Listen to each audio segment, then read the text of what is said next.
राम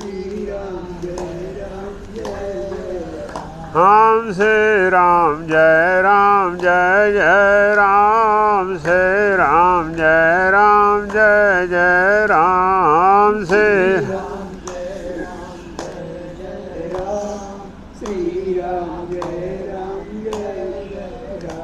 हम दशरथ राज दुलारे राम, सबके प्राण आधारे राम श्री राम जय राम श्री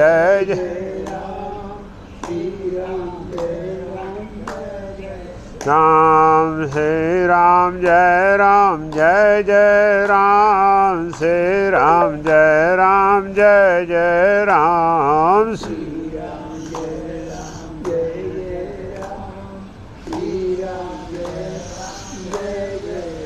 हम कौशल्या के प्यारे राम, संतों के रखवारे राम श्री राम जय राम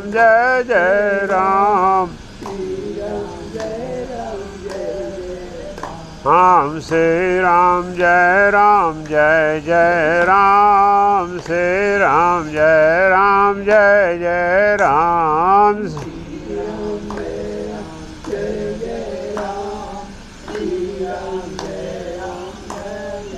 राम रघुपति राघव राजा राम, पतित पावन सीताराम श्री राम जय राम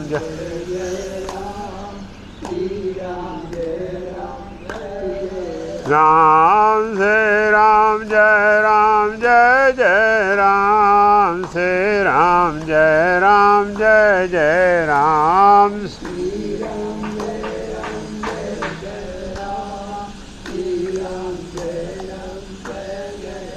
बोलो सच्चे दरबार की जय। श्री रामचंद्र भगवान की जय। माता सीता की जय।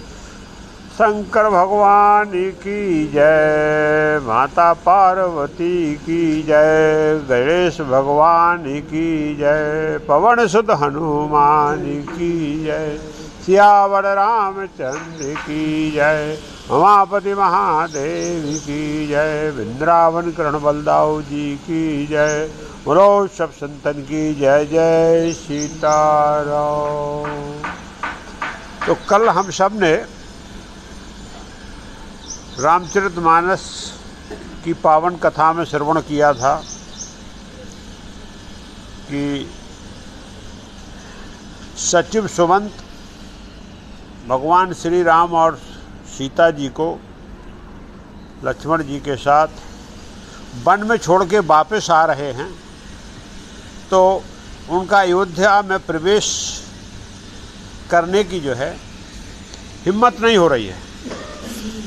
बहुत दुखी हैं, बहुत परेशान हैं और केवल यही बात बार बार सोच रहे हैं कि किस प्रकार से जो है राजमहल में जाके और हम जो है महाराजा दशरथ, माता कौशल्या को क्या बताएंगे, क्या कहेंगे कि आखिरकार मैं राम को लेके गया था।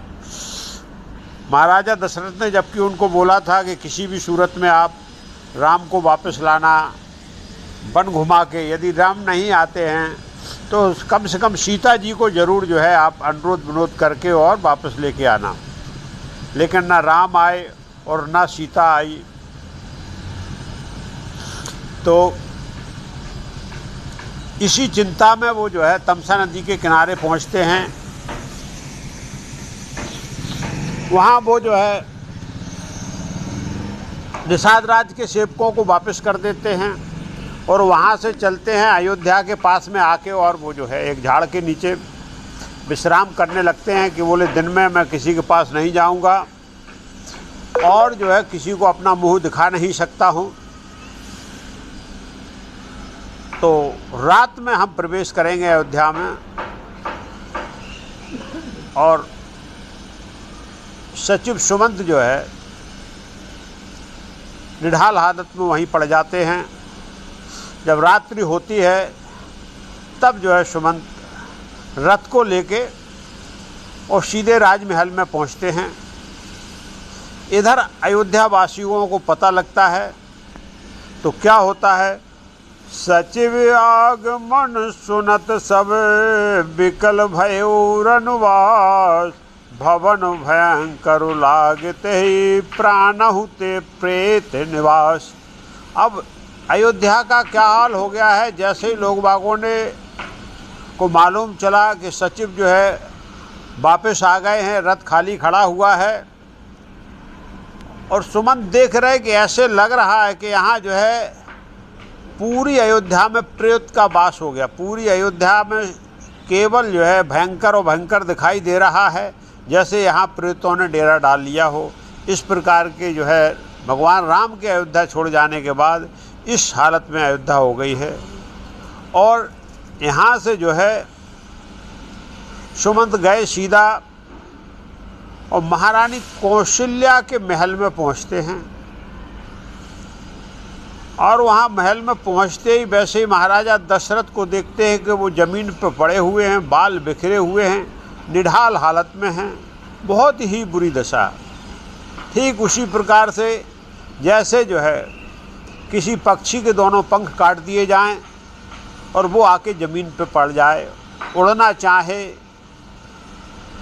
गगन में विहार करना चाहे, लेकिन किसी भी सूरत में, क्योंकि उसके पंख कट चुके। इसी प्रकार से भगवान श्री राम के जाने के बाद महाराजा दशरथ ने अपना जो है जीवन की आस छोड़ दी है।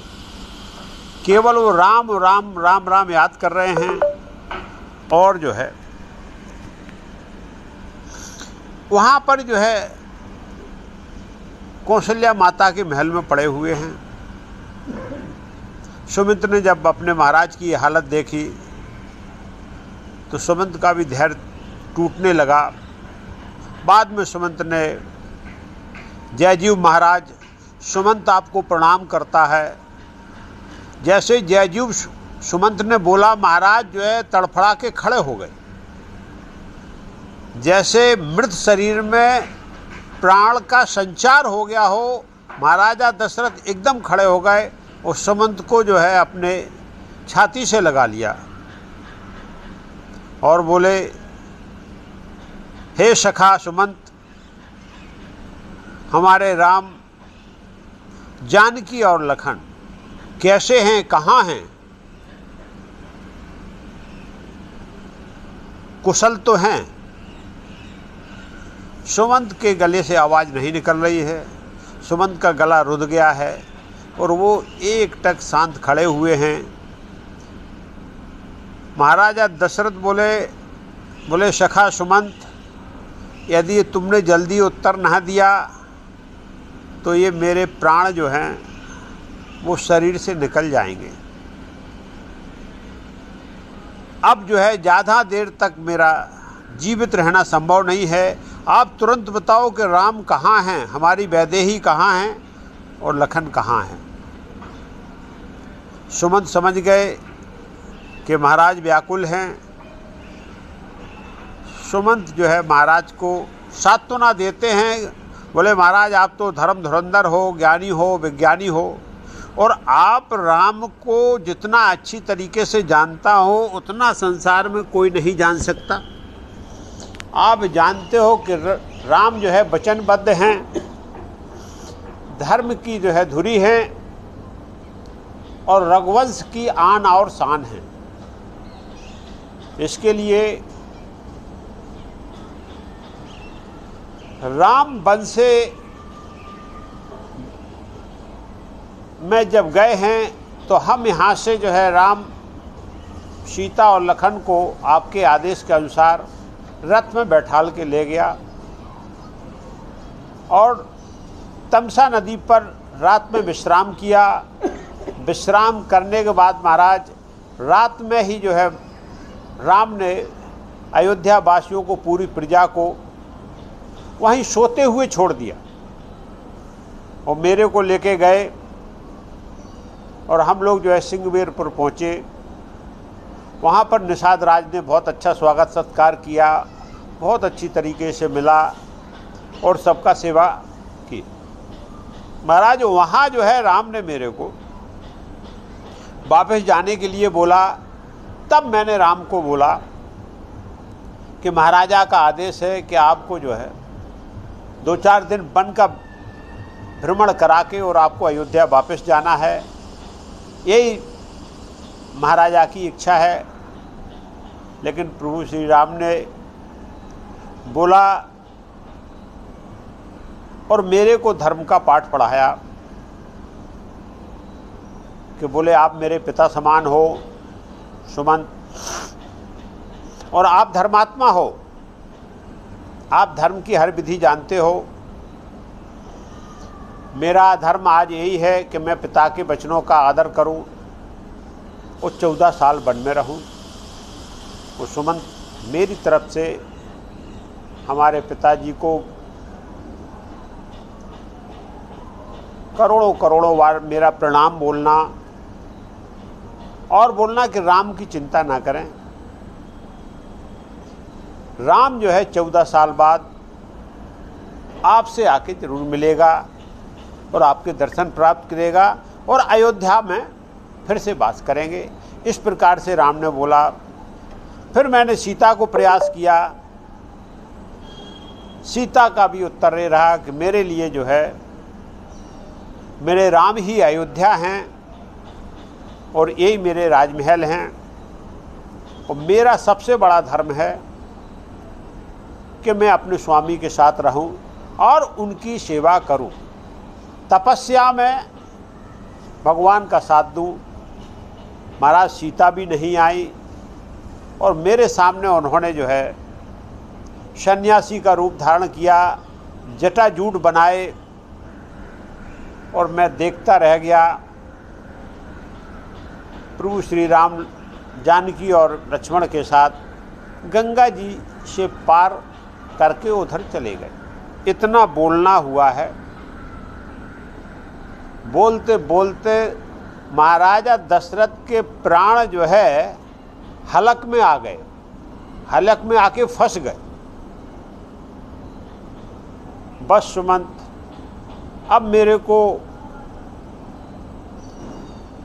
राम का दोबारा दर्शन नहीं होगा।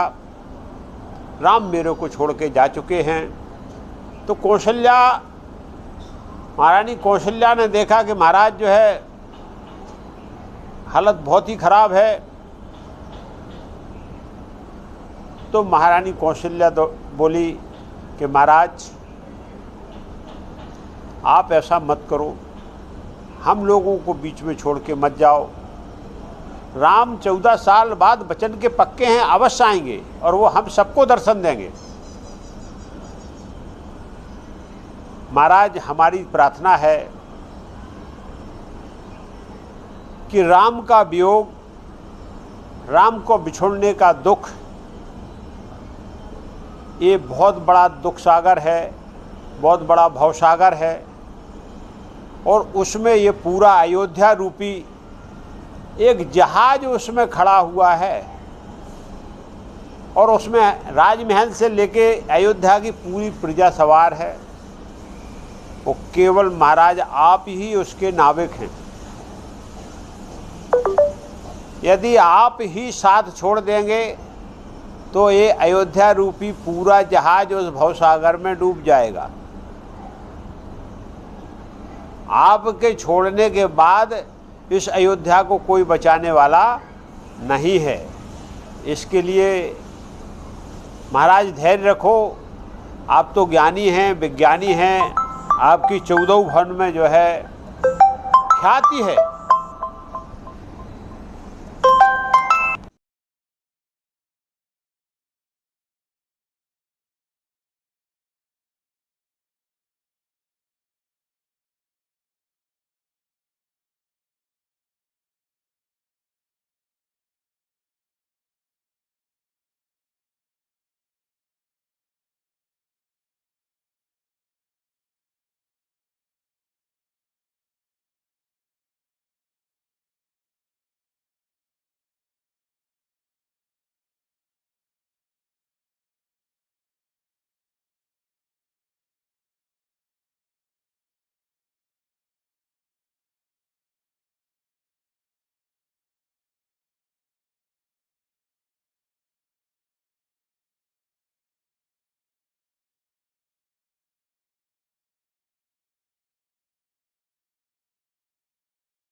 इस प्रकार महाराज की बदहाल हालत देखकर कौशल्या माता उनको जो है बहुत समझाती हैं कि बोलती महाराज ऐसा मत करो, ये पूरी अयोध्या ये आपके सहारे है।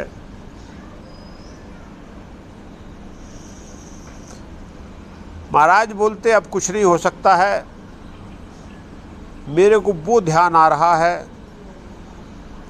जिस समय श्रवण कुमार के अंधे माता पिता ने मुझे शाप दिया था।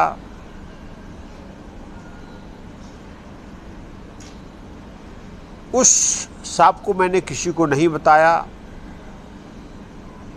लेकिन वो हमारी अंतरात्मा में बैठा हुआ है। मेरे से धोखे में श्रवण कुमार का हिरण समझ के वध हो गया और उनके माता पिता ने पुत्र के मृत्युदंड के रूप में मेरे को शाप दे दिया कि आपने मेरे पुत्र को मारा है और हमसे मेरा पुत्र छीन लिया। लेकिन आप भी इसी प्रकार, जब आपका पुत्र आपको छोड़ के जाएगा तो ठीक जैसे हम आज शरीर त्याग रहे हैं वैसे ही आपको भी शरीर त्यागना पड़ेगा। वो शाप असत नहीं हो सकता है और उसी शापवश आज जो है ये सब पूरी घटना घटित हुई है और उसी शाप के कारण मेरे पुत्र राम जो है मेरे को छोड़ के चले गए। अब मेरा जीवन जो है बचने वाला नहीं है।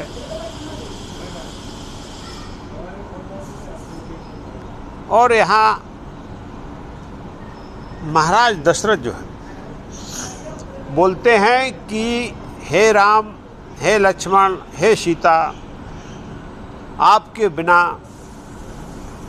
जीते जीते मेरे को बहुत दिन हो गए।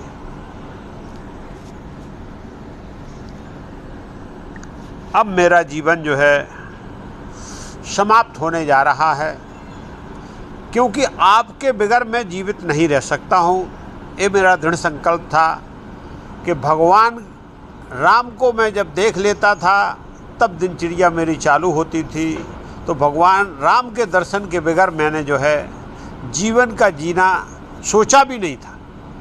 लेकिन आज राम ने मेरे को छोड़ दिया है, त्याग दिया है, अब मेरे को जीवन त्यागना पड़ेगा।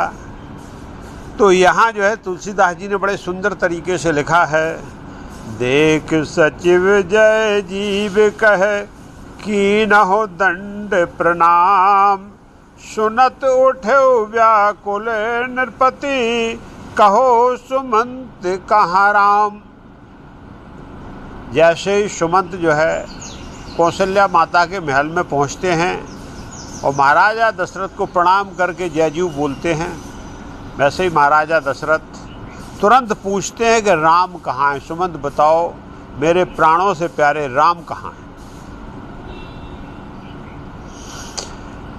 सचिव धीर धर कह मृदुवाणी, महाराज तुम पंडित ज्ञानी, वीर सुधीर धुरंधर देवा, साधु समाज सदा तुम सेवा।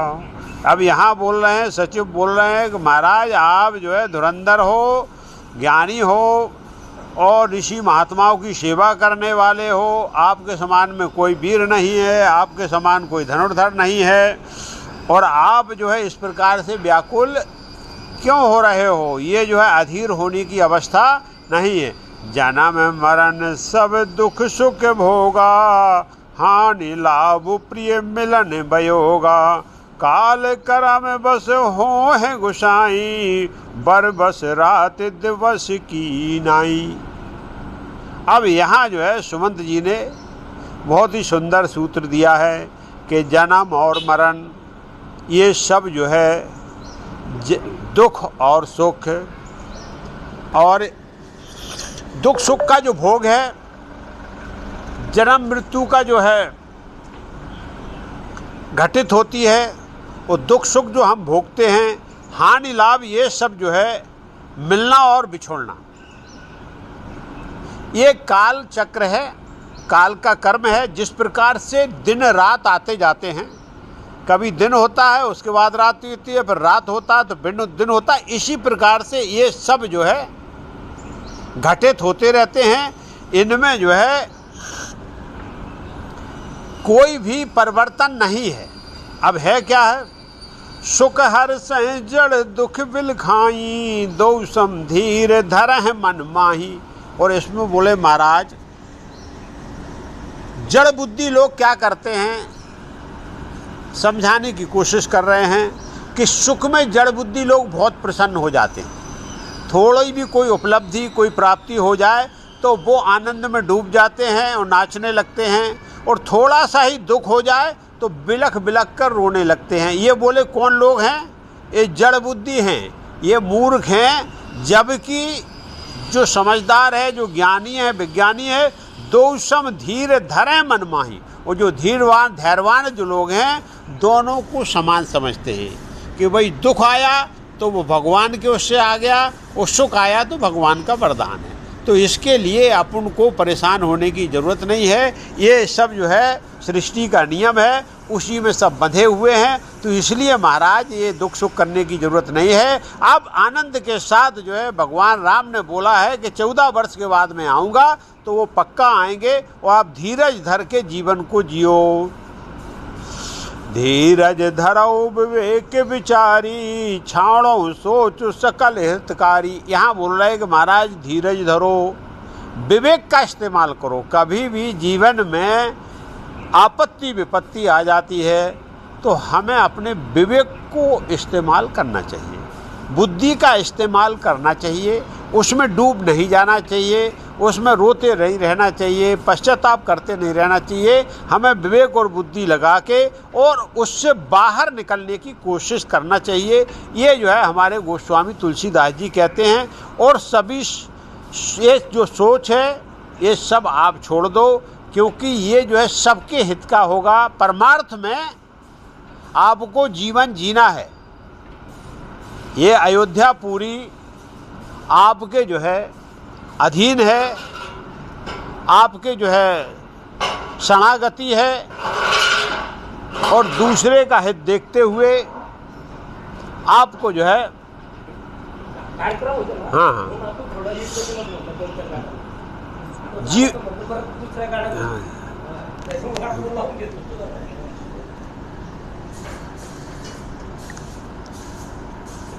जीवन जीने की ज़रूरत है। इसलिए महाराज आप चिंतित मत हो, और आप धीरज धर के और अयोध्या के लिए आप जीवित रहो, लेकिन आपको जीवित रहना है।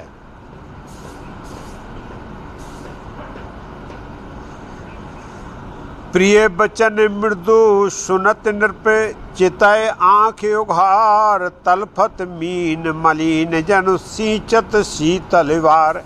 अब ये जो है महाराज ने बड़े ही सुंदर उपदेशात्मक और ज्ञान विज्ञान से भरे हुए वचन जो है किसके, सचिव सुमंत्र के सुने। तो एक बार उन्होंने आंखें खोली, लेकिन वो बिल्कुल वैसे ही तड़फ रहे हैं जैसे किसी मछली को पानी से निकाल के फेंक दिया गया हो, और वो पानी के बाहर तड़पती है। और सुमंत के उनको वचन ऐसे लग रहा है जैसे मछली पानी से बाहर है, लेकिन उस पर क्या कर रहे हैं, थोड़ा भगवान पानी का खिंचाव कर रहे हैं। तो वो उतनी देर तक अपने को थोड़ा सा जीवित समझ रही कि भाई ठीक है, अभी जीवन बचा रहेगा। सुमंत ने ऐसी बात कही तो कहा लखन कहा राम सनेहू, कहा पुत्र बधू वैदेही। अब यहाँ उन्होंने बोला कि कहाँ लखन हैं, कहाँ राम सनेही हमारे प्रिय राम हैं, और कहाँ मेरी पुत्र बधू है। आप तो सुमंत ये बताओ। बस बकाया हा रघुनंदन प्राण परीते, तुम बिन जियत बहुत दिन बीते। अब यहाँ दशरथ जी ने बोला कि हे राम, प्राणों से ज़्यादा प्यारे राम, हे लखन, हे सीता, तुमको देखे बिगर बहुत दिन मैंने जीवित रह लिया है। अब क्या है, तुम बिन जियत बहुत दिन बीते, हा जानकी लखन हा रघुवर हा पितुहित, चित चातक जलधर। अब यहाँ वो बोलते हा जानकी लखन हा रघुवर हा पितुहित चित चातक जलधर। अब ये क्या हो गया कि बिल्कुल भगवान ऐसे देख रहे हैं जैसे चातक जो पक्षी रहता है वो स्वाति नक्षत्र की बूंद को के लिए लालायत रहता है, ऐसे ही वो चातक की तरह जो है इनके दर्शन के लिए लालायत हैं। लेकिन दर्शन कहाँ से मिल सकते हैं, वो तो सीधा भगवान राम सीता जी जो है वन में चले गए हैं, क्योंकि उन्होंने आपकी आज्ञा को माना है और उसी की आज्ञा का पालन करने के लिए वन में चले गए। बस महाराज को आज्ञा, महाराज जो है तपस्वी थे, वैरागी थे, धर्मात्मा थे, और उन्होंने जो है क्या, राम राम कहे राम कहे राम राम कहे राम, तन पर हर रघुवीर बरहें, राय गयो सुरधाम। बस महाराजा दशरथ ने 6 बार राम राम बोला, क्योंकि 6 रात वो वियोग में थे, 6 रात हो गया था। सुमंत गए, 2 दिन में पहुँचे, 1 दिन बाद जो है निषादराज वापस आए, फिर सुमंत आए। इस प्रकार से 6 रात व्यतीत हो गई थी। ऐसे एक राम कह के उन्होंने 1 रात का प्रायश्चित करा और महाराजा दशरथ ने प्राण छोड़ दिए। और प्राण छोड़ने के बाद सीधे उनके प्राण जो है वो कहाँ चले गए, बैकुंठ धाम के लिए जो है प्राण चले गए। यहाँ दशरथ जी ने जो है प्राण भगवान राम के जो है वियोग में प्राण त्याग दिए। अब यहाँ जो है दशरथ जी ने प्राण त्यागे हैं।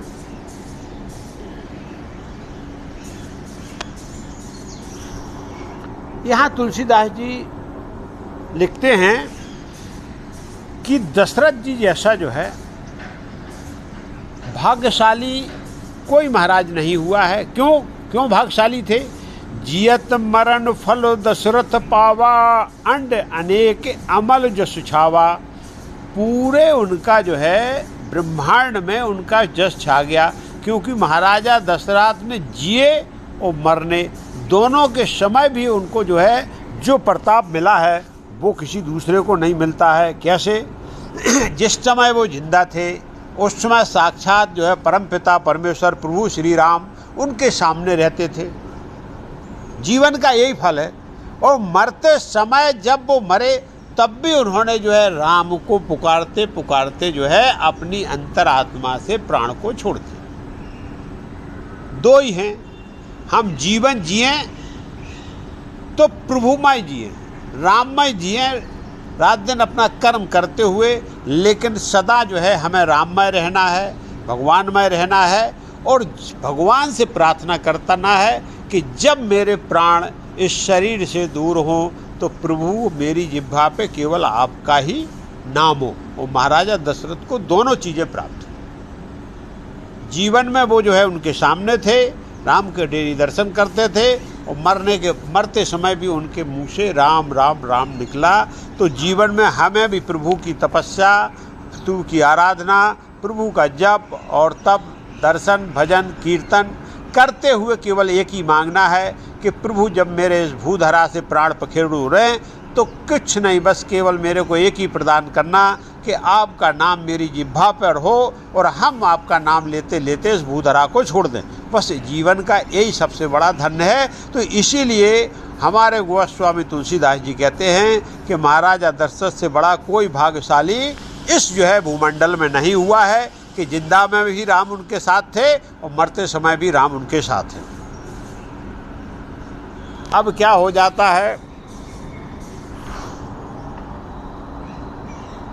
रात का समय है, सभी रानियां पश्चाताप कर रहे हैं, सुमंत निढाल हालत में वहीं पड़े हुए हैं। इसी प्रकार से जो है शोक संताप में पूरी रात जो है व्यतीत हो गई। सुबह वशिष्ठ मुनि गुरु वशिष्ठ जी को मालूम चला, वो राजमहल में आए हैं और गुरु का जो काम है ज्ञान उपदेश देके सबको समझाया है कि भूधरा पे जिसका जन्म होता है उसका मरण निश्चित है। ये सब सृष्टि की माया है, ये सब योग माया का कमाल है कि जीवन है तो एक दिन मरण है, ये सत्य है। इसलिए शोक संताप करने की जरूरत नहीं है। सबसे पहले उन्होंने देखा कि महाराजा दशरथ जी की अंत्येष्टि कौन करेगा। राम और लक्ष्मण वन चले गए हैं, भरत और शत्रुघ्न अपने ननिहाल में जो है कैकेयी देश में है। 4 पुत्र होते हुए भी अंत्येष्टि के लिए कोई नहीं है। गुरु वशिष्ठ ने सेवकों को बुलाया और एक नाव में तेल भर के महाराज के शरीर को मृत शरीर को सुरक्षित रखवा दिया और सेवकों को बोला कि तुरंत आप जो है पवन की गति से कैकेयी देश जाओ और भरत और शत्रुघ्न को तुरंत बुला के लाओ और केवल इतना ही बोलना कि आपको गुरु ने बुलाया है। अयोध्या की किसी भी बात को और महाराज के इस प्राण त्याग को भरत जी को नहीं बताना है। गुरु का आदेश सुनते हुए सभी सेवक दो सेवक घोड़ों पर अश्वों पर सवार होकर और पवन की गति से कैकेयी देश के लिए रवाना हो गए। उधर क्या होता है कि महाराज भरत जो है घोर निद्रा में हैं और सुबह सुबह उनको बहुत ही भयंकर बड़ा ही डरावना स्वप्न होता है। राजकुमार भरत उठकर बैठ जाते हैं, स्वप्न के बारे में सोचते हैं कि हमारी अयोध्या नगरी में कुछ ना कुछ अनिष्ट हो गया, जिसकी वजह से आज मेरे को इतना भयंकर स्वप्न हुआ है। तो यहाँ तुलसीदास जी ये साबित करना चाहते हैं कि स्वप्न का भी संबंध मन से है, स्वप्न का संबंध भी घटनाओं से है। जो मन की गति से इधर से उधर संवेदनाओं के द्वारा पहुंचता रहता है, ठीक वैसे ही भरत को आभास होता है और भरत जो है व्याकुल होते हैं, सवेरे शत्रुघ्न को बताते हैं। यहाँ गोस्वामी तुलसीदास जी कह रहे हैं कि यदि किसी भी प्रकार की मन में जो है क्लेश हो, व्यथा हो, तो हमें भगवान शिव की शरण में जाना चाहिए। भरत ने भी ठीक वैसा ही किया। शिव जी के मंदिर में गए, शिव जी का रुद्राभिषेक किया, पूजन पाठ किया और बार बार अयोध्या की कुशल क्षेम के लिए शिव जी से प्रार्थना किया। ब्राह्मणों को दान वगैरह दिया और उसी समय जो है दोनों दूत वहां आ पहुंचे और दूतों ने जो है भरत और शत्रुघ्न को बताया कि गुरु आदेश है, आपको तुरंत अयोध्या चलना है। इसके आगे का कोई भी घटनाक्रम मैं बता नहीं सकता हूं, क्योंकि गुरु का आदेश है। भरत समझ गया कि कुछ ना कुछ अनिष्ट हो गया है।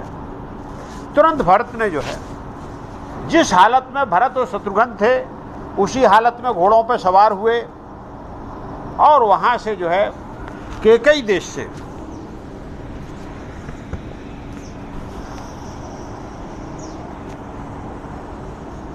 पवन की गति से आए हैं और आने के बाद सीधा जो है अयोध्या के जब जो है बाहर आ जाते हैं, वो जैसे ही अयोध्या में प्रवेश करते हैं तो वहाँ का शांति देख के, वहाँ का संताप देख के, वहाँ का पूरा प्राकृतिक दृश्य देख के भरत को अयोध्या शमशान जैसी लगती है। जैसे यहाँ ऐसा अनिष्ट हो गया है, सब कुछ जलकर राख हो गया है, किसी के मुख मुद्रा पर जो है प्रसन्नता नहीं है, सब बहुत दुखी हैं। और सबसे बड़ा क्या हुआ भरत के साथ कि भरत जैसे ही जो है प्रवेश कर रहे हैं, वैसे ही लोग बाग उनको वहीं से प्रणाम करते और मुंह फेर के पीछे चले जाते, कोई उनसे बात भी नहीं करता। भरत बोले आज क्या हो गया, अयोध्या की प्रजा को कोई मेरे से बात भी नहीं करना चाहता, मेरा ऐसा लग रहा कि भरत का कोई मुंह है देखना नहीं चाह रहा है। जो गति भरत को अब उनकी उत्सुकता और ज़्यादा बढ़ती जा रही कि आखिरकार ऐसा क्या घटित हुआ।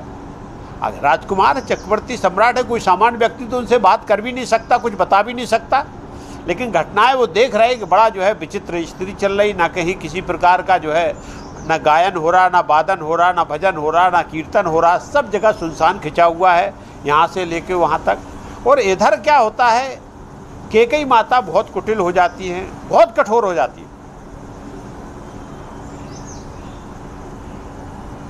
क्योंकि वो भगवान राम को पुरुषोत्तम भगवान बनाने के लिए और भरत की परीक्षा लेने के लिए, आध्यात्मिक विषय यही है कि मेरा पुत्र ने मेरे कोख से जन्म लिया है तो वो कितना त्यागी और तपस्वी है,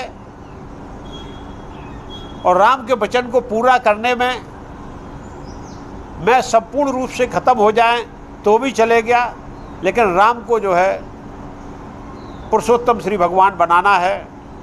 कैकेयी वहाँ दौड़ती है और आरती का स्थाल सजाती है और भरत की आरती करके अपने सीधा राजमहल में लेके जाती है। और सबसे पहले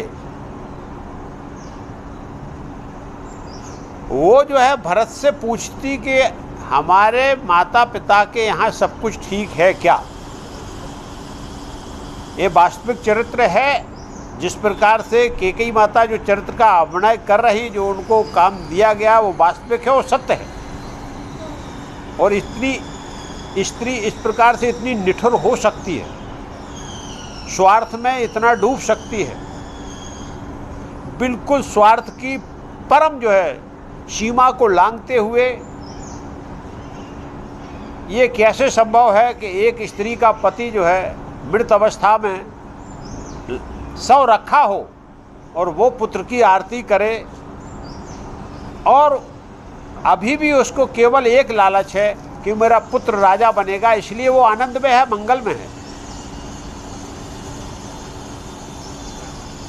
यहाँ जब कैकेयी ने ऐसा प्रश्न किया तो भरत को बड़ा क्रोध आया, बोले माता वहाँ सब कुछ ठीक है,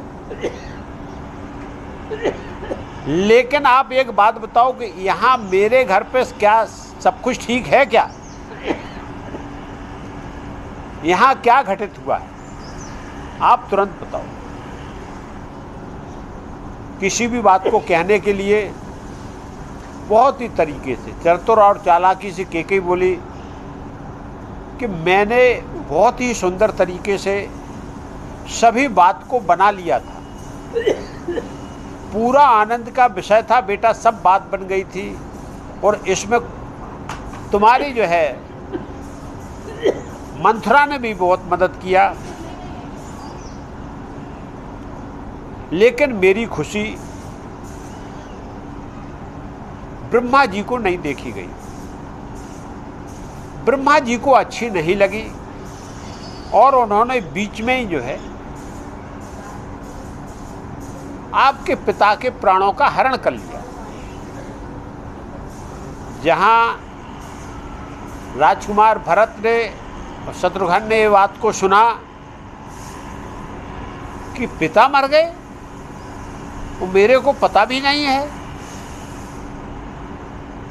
भरत पछाड़ खा के वहीं भूधरा पे गिर जाते हैं, बदहाल हालत में होते हैं। उनके मन में विचार आता कि आखिरकार हमारे पिता को कोई व्याधि नहीं थी और उनका जीवन तो बड़ा आनंदमय चल रहा था, फिर मृत्यु का कारण क्या है? बोले, माता, मेरे पिता को कोई व्याधि नहीं थी, किसी प्रकार का कोई कष्ट नहीं था, अब उनकी मृत्यु का कारण बताओ। भरत क्रोध में है, आवेश में है। और कैकेयी ने इस बात को जान लिया कि आज के बाद मेरा पुत्र मेरे को मां नहीं कहेगा, क्योंकि जो मैंने कृत्य किया है वो उसकी अंतरात्मा जान रही है और भरत को पहचान भी रही।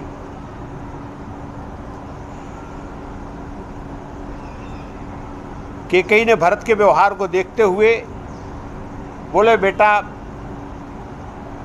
मैंने आपके लिए राजतिलक, अयोध्या का राज और आपके बड़े भाई राम के लिए जो है 14 वर्ष का वनवास मांगा।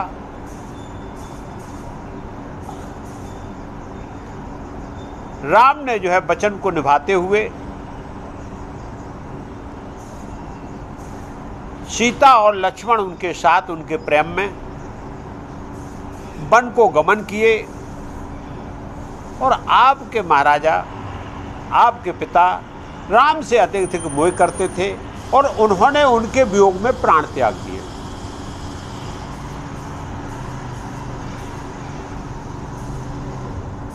भरत उठ के खड़े हो गए और उनको अपने पिता के प्राणांत का दुख समाप्त हो गया। और उन्होंने जैसे ही सुना कि मेरे बड़े भाई राम 14 वर्ष के लिए अयोध्या छोड़ के वनवास चले गए, वो पिताजी के मरण को भूल के राम के जाने के वियोग में पश्चाताप करने लगे और बिल्कुल मौन हो गए, एक शब्द भी नहीं बोल रहे हैं। वो मन में ये सोचने लगे, विधाता ने मेरे को जन्म क्यों दिया? यदि मेरा जन्म ना हुआ होता तो आज जो है अयोध्या में ये घटना घटित ना हुई होती। क्योंकि मेरा जन्म नहीं होता तो मेरी माता मेरे लिए यह वरदान नहीं मांगती कि मेरा पुत्र जो है भरत अयोध्या का राजा बनेगा और हमारे बड़े भाई प्रभु श्री राम जो है वन को गमन न करते। उनका वन को गमन करना, पिताजी का स्वर्गवास सुधारना, और इसके लिए भरत चरित्र यहाँ से प्रारंभ होता है। भरत बोलते, इसमें किसी का दोष नहीं, इसमें किसी का दोष नहीं है, ये केवल मेरा दोष है, मेरे जन्म का दोष है। यदि भरत इस धरती पर प्राकट नहीं हुआ होता तो ये सब नहीं होता। ना इसमें कैकेयी का दोष है, ना इसमें मंथरा का दोष है, ना इसमें किसी अयोध्यावासी का दोष है, और ना महाराजा का भी दोष है कि उन्होंने जो है क्यों वचन को जो है पालन किया। इसमें केवल दोष है तो मेरा जो है इस भूधर्म पर जन्म लेना ही जो है सबसे बड़ा कलंकारी कलंक है। मेरा जीवन निरर्थक है कि हमारे जन्म लेने के कारण, मेरा यहाँ भूधरा पर होने के कारण हमारे भगवान राम को जो है वनवास जाना पड़ा। यहाँ भरत ने कैकेयी को अनेक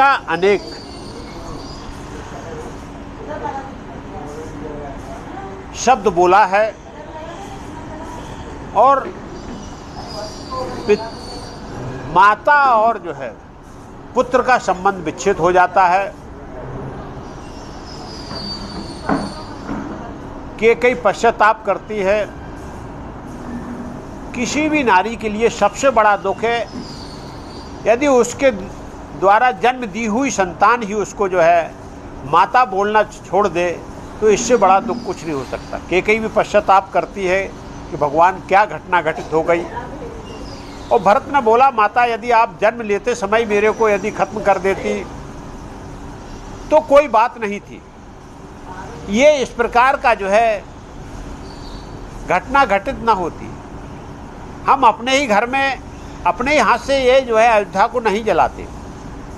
ये अयोध्या को शमशान बनाने में सब मेरा ही कारण है, मेरी वजह से हुआ है और मैं ही इस पाप का भागी हूँ। नाना प्रकार से भरत जो है पश्चाताप करते हैं, विलाप करते हैं और जो है कैकेयी माता को वहीं छोड़कर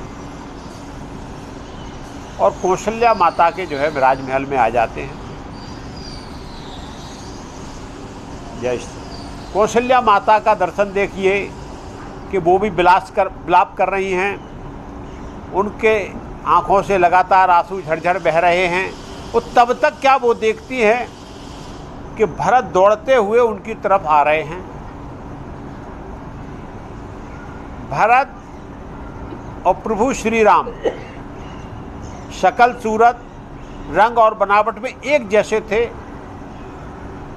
और कौशल्या माता को लगा कि जो है प्रभु श्री राम जो है वन से वापस आ गए हैं और वो जो है उठ खड़ी हुई और जैसे ही उन्होंने जो है राम की तरफ दौड़ने का कोशिश किया कि वो वहीं पर जो है गिर पड़ी। उनको जो है मूर्छा आ गई। भरत ने संभाला है, माता को गोद में लिया और उनके चरण पकड़कर बैठ गए, रोने लगे। भरत का स्पर्श पाके माँ की मूर्छा जो है जागृत हुई और देखा कि ये तो भरत है, लेकिन माँ के प्रेम में कोई अंतर नहीं। बोले मेरे लिए राम और भरत एक जैसे हैं। और वहाँ भरत ने जो है माता को नाना प्रकार से सांत्वना दिलाई।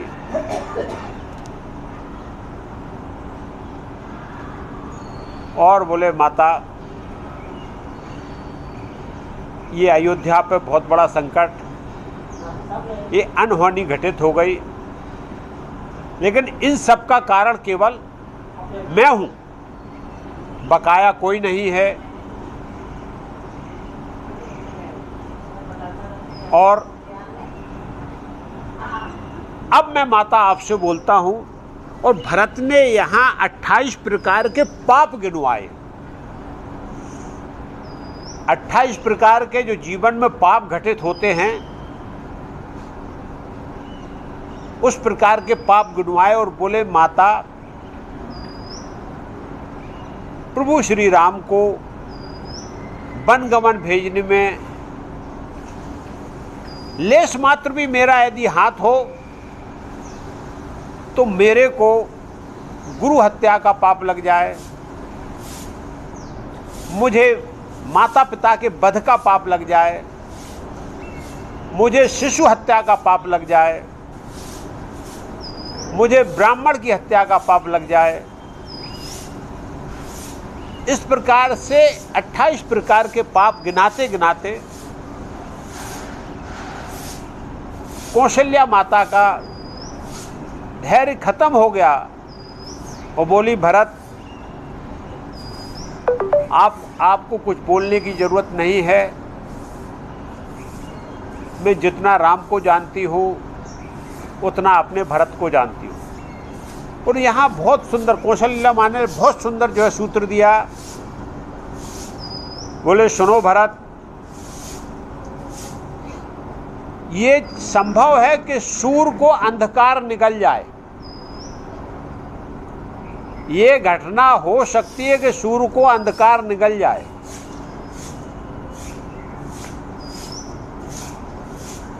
आकाश को बादल छिपा लें, ये भी घटना हो सकती है कि आकाश पूरा का पूरा आकाश बादलों में समाहित हो जाए। और ये भी संभव हो सकता है कि मछली जो है बिगर जल के जीवित बच जाए। लेकिन ये संभव नहीं हो सकता कि मेरा भरत कोई भी जो है पाप कर्म करेगा, किसी प्रकार का अनर्थ करेगा। तुम भाई के बन जाने की बात करते हो, आप कोई भी पाप कर्म कर ही नहीं सकते हो। आप भरत हैं, आप धर्मात्मा हैं, आप साधु हैं, आपकी अंतरात्मा बिल्कुल सरल और निश्चल है भरत। तुमको दुख और संताप करने की जरूरत नहीं है।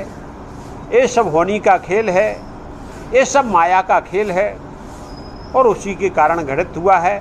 और आप अपने दिल का जो है बोझ खत्म कर दो, क्योंकि आप जिस प्रकार से ये अंदर अपने जो है दुख को बिठा के रखे हो, चिंता आपने अंदर जो है समाहित करके रखी है, ये ठीक नहीं है बेटा। अब ये अयोध्या आपके सहारे है, हम सब माताएं भी आपके सहारे हैं। तो अब आप देखो, ये जो है सुख संताप छोड़ के और अपने पिता का जो क्रिया कर्म है वो सब करके संपन्न करो।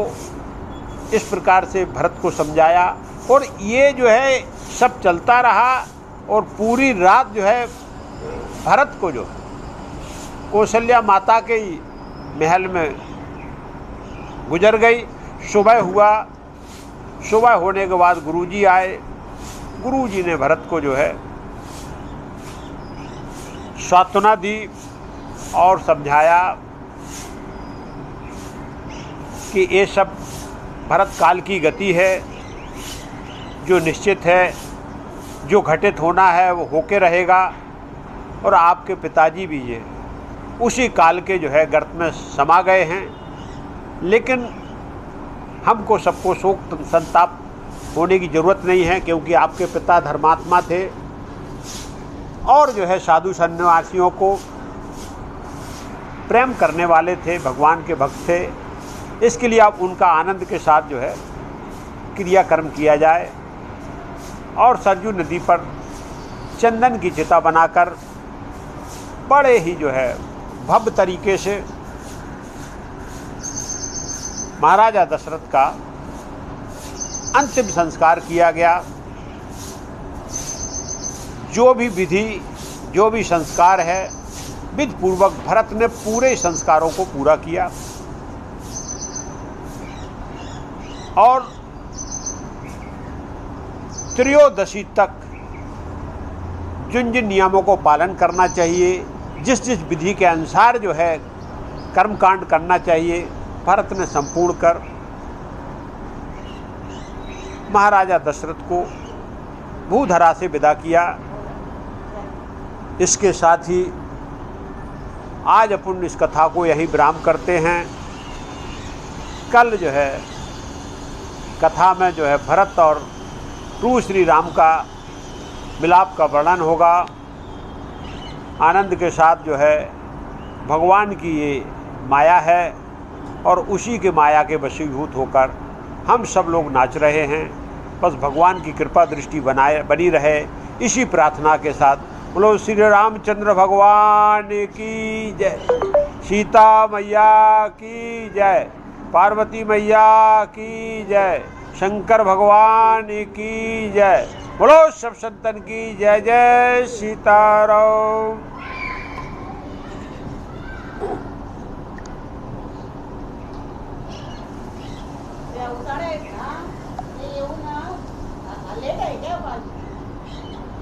वहाँ से गए बोलते कोई नहीं बोलते।